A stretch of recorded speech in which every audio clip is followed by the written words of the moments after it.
अस्सलाम वालेकुम and hello everyone, welcome back to the channel. We hope आप सब ठीक ठाक होंगे, खैरियत से होंगे। आज इस वीडियो में हम रिएक्ट करने जा रहे हैं। उसका टाइटल है जी लाइफ इन काला वोगी झलंतो पारा, village permanently submerged by sea tides. Village permanently submerge by sea tides. अच्छा, ये बांग्लादेश की एक ऐसी विलेज लाइफ है जिसको हम पहली बार देखेंगे बिल्कुल। और हम जानेंगे कि लोग कैसे वहां पे रहते हैं, कैसे सरवाइव करते हैं, उनका लाइवलीहुड लाइवलीहुड Livelihood कैसे है। कैसे? बिल्कुल, ये सारी चीजें आज हम पहली बार देखेंगे। तो चलते हैं, पहले वीडियो देख लेते हैं। चलिए इससे पहले वीडियो को स्टार्ट करें। चैनल पे नए तो प्लीज सब्सक्राइब कर लें और बेल आइकन प्रेस करना बिल्कुल मत भूलिएगा। तो चलिए चलते हैं अपनी वीडियो की तरफ और हमें आपके रिएक्टिंग नेबर्स।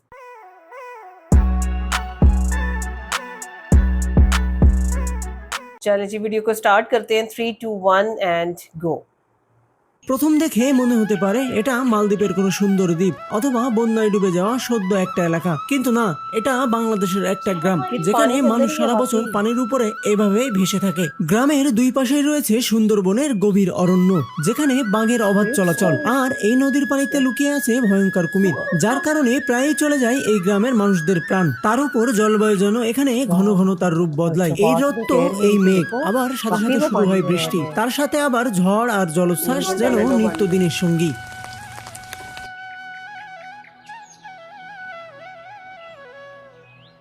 খায় আপনারা কি খান না খান দেখে যান।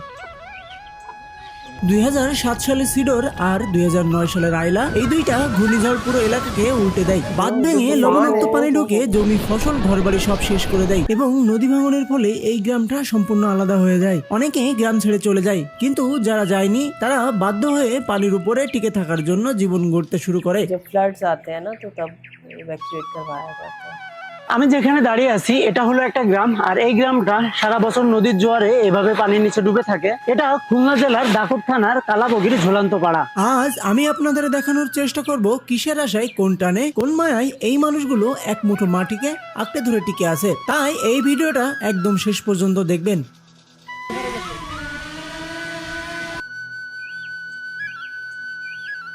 এই গ্রামে পৌঁছানোর জন্য প্রথমে বাস, তারপর সিএনজি, তারপরে ইজি বাইক, তারপরে আবার বাস, তারপরে অটো ভ্যান, তারপর নৌকায় করে ঘাট পার হয়ে মোটর বাইক করে যেতে হয়। সর্বশেষ একটা ছোট নৌকা করে নদী পার হয়ে যেতে হয় এই ঝুলন্ত পাড়ায়।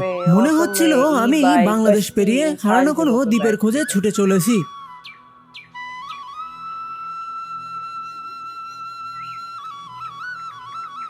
ये देखो जरा, क्या पत्थर है या दलदल है।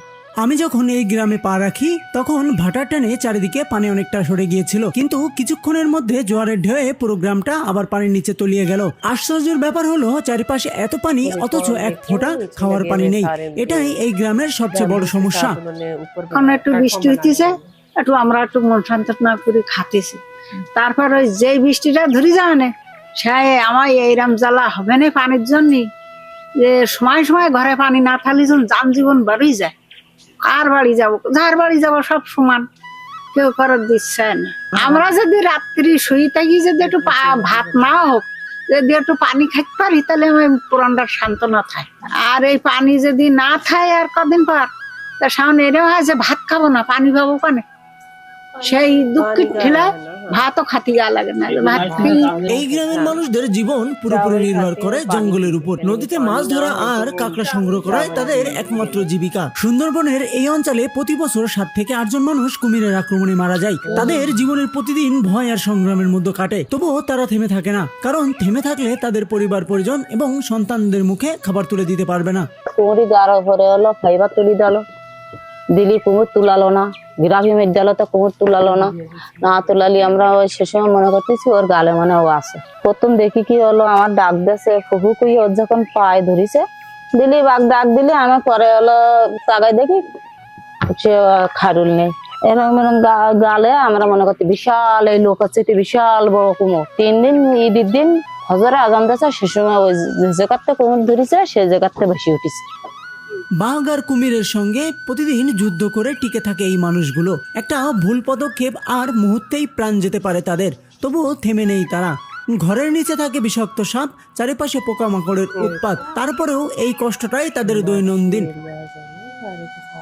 কিন্তু সবচেয়ে ভয়ঙ্কর বাস্তবতা হলো যখন কেউ বাঘ আর কুমিরের আক্রমণে প্রাণ হারায় তাদের দাফন করতেও পারে না আপনজনেরা, কারণ এই গোটা গ্রামটাই বছরের বেশিরভাগ সময় থাকে পানির নিচে।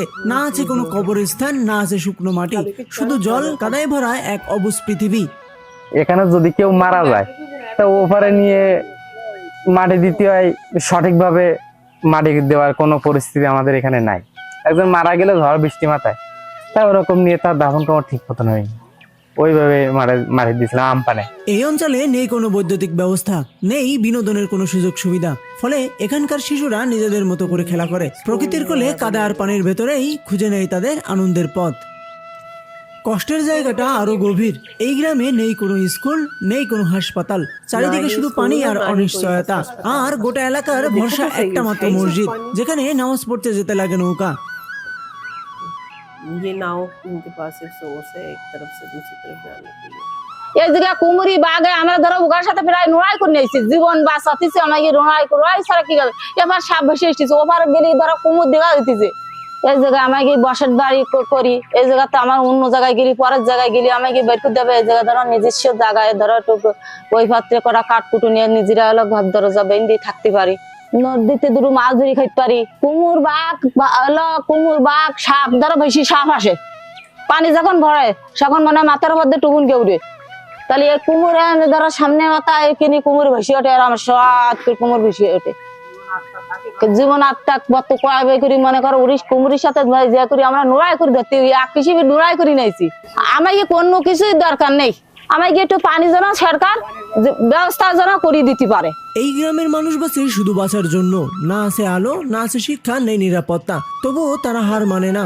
হয়তো শহরের মানুষ জানেই না বাংলাদেশের বুকে এমন একটা গ্রাম আছে যেখানে প্রতিটি নিঃশ্বাস একটা সংগ্রাম। আপনি যদি আমার এই ভিডিওর মাধ্যমে প্রথমবার এই গ্রামটার সম্পর্কে জেনে থাকেন, তাহলে লাইক কমেন্ট করে জানিয়ে যান এই মানুষগুলোর জীবন আপনার চোখে কেমন লেগেছে, কারণ আপনার এই ছোট্ট প্রতিক্রিয়া হতে পারে এই মানুষগুলোর গল্প আরো দূরে পৌঁছে দেওয়ার জন্য প্রথম পদক্ষেপ।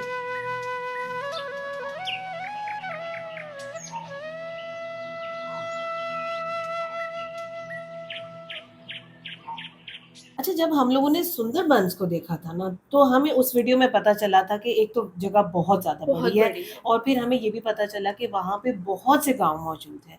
ये गांव में उन्हीं में से एक था। और आप देखिए कि सबसे ज्यादा मुश्किल तो मुझे यही लगा, मतलब जो क्या कहना चाहिए, जमीन पे होते हैं वहाँ पे तो और खतरात है, लेकिन यहाँ पे तो जमीन है ही नहीं, सिर्फ पानी। जो ड्रोन विजुअल्स दिखाए हैं, मतलब ठीक है कहने को थोड़े से घर हैं, लेकिन आप देखो कि उनकी जिंदगी कितनी मुश्किल है। वो क्या बता रहे हैं कि भाई हमें मगरमच्छ का भी खौफ है, शेर का खौफ भी है, सांप का खौफ भी है, और इस तरह से आए दिन उनके लोग मारे जाते हैं, अटैक्स होते हैं, लेकिन बहरहाल वो मजबूर है, उनके घर है ना, आप देखिए पानी का जब जो है वो लेवल राइज करता है, तो आप देखें उनके घरों के अंदर भी आ रहा है, अंदर भी आया हुआ है। हालांकि आप ये चीज देखें कि उनके घर ऑलरेडी ऊपर करके बने हुए हैं बैम्बू के आप ऊपर याद से करो, बनाते हैं। हम जब विलेज लाइफ देखते हैं बांग्लादेश की, तो हम यही देखते हैं ना कि भाई वो इतने ऊपर बनाए होते हैं कि मतलब एक स्टोरी पूरी छोड़ी होती है, बैम्बूस के ऊपर ताकि बना होता पानी है ना, गुजरता जाए पानी नीचे से। इतना आता है वो वहां उस लेवल तक आ जाता है। हाँ जी। तो ये इसी वजह से वो घर इतने ऊंचे बनाए जाते हैं। लेकिन फिर एक बात जो उन्होंने यहाँ पे की कि भाई देखो उनके लिए जो प्रॉब्लम्स है ना,